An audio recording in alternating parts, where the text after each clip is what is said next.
Voici donc, hélas, à ce jour détestable dont la seule frayeur me rendait misérable. Ni prière, ni pleurs ne m'ont de rien servi, et le courroux du sort voulait être assouvi. Ô toi, soleil, ô toi qui rends le jour au monde, que ne l'as-tu laissé dans une nuit profonde? À de si noirs forfaits prêtes-tu tes rayons?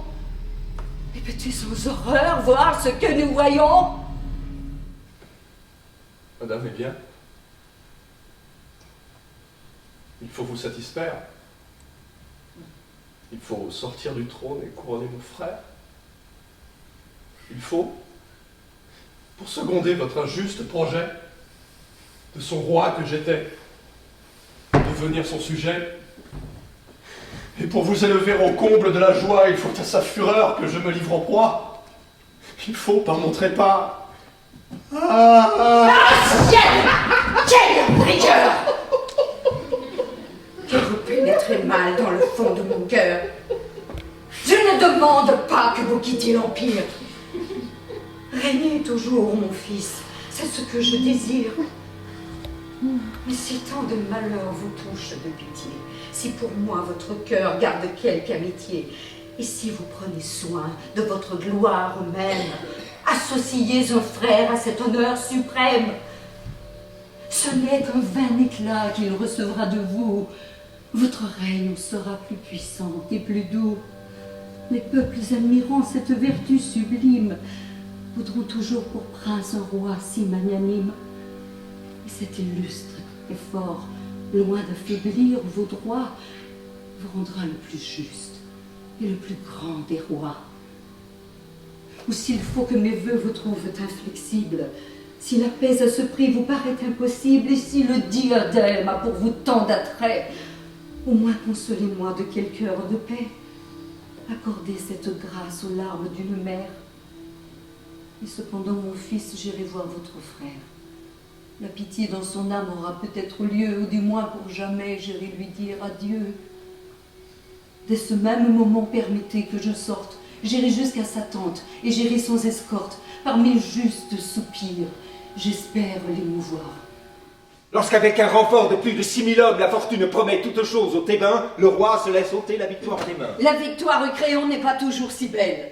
La honte et les remords vont souvent après elle. Quand deux frères armés vont s'égorger entre eux, ne les pas séparer, c'est les perdre tous deux. Peut-on faire au vainqueur une injure plus noire que lui laisser gagner une telle victoire? Leur courroux est trop grand. Il peut être adouci. Tous deux veulent régner. Ils régneront aussi. On ne partage point la grandeur souveraine.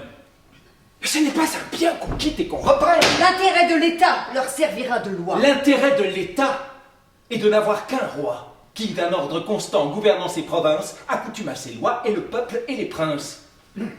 Ce règne interrompu de deux rois différents, en lui donnant deux rois lui donne deux tyrans. Par un ordre souvent l'un à l'autre contraire, un frère détruirait ce qu'était un frère. Vous les verriez toujours former quelque attentat et changer tous les ans la face de l'État. Ce terme limité que l'on veut leur prescrire accroît leur violence en bornant leur empire. Tous deux feront gémir les peuples, tour à tour. Pareil à ces torrents qui ne durent qu'un jour.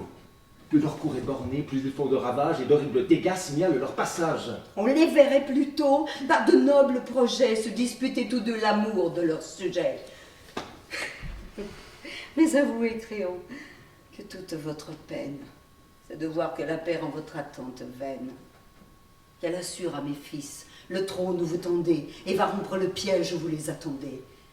Comme après leur trépas, le droit de la naissance fait tomber en vos mains la suprême puissance. Le sang qui vous unit aux deux princes, mes fils, vous fait trouver en eux vos plus grands ennemis. Et votre ambition, qui tend à leur fortune, vous donne pour tous deux une haine commune. Commencez donc, mes fils, cette union si chère, et que chacun de vous reconnaisse son frère. Tous deux, dans votre frère, envisagez vos traits. Et pour en mieux juger, voyez-les de plus près. Surtout que le sang parle et fasse son office. Approchez, Théocle. Avancez, Polynice. Et quoi? loin d'approcher, vous reculez tous deux. D'où vient ce sombre accueil? Et ces regards fâcheux?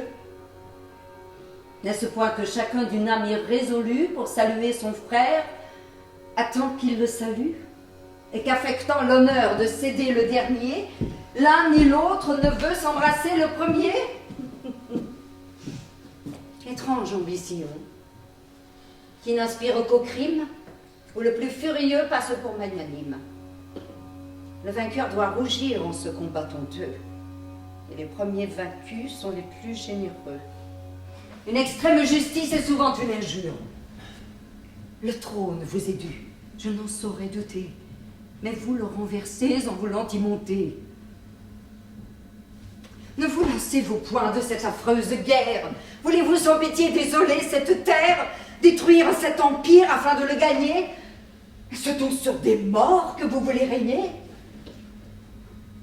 Thèbes, avec raison, craint le règne d'un prince, qui de fleuves de sang inonde sa province. Voudrait-elle obéir à votre injuste loi? Vous êtes son tyran avant qu'être son roi.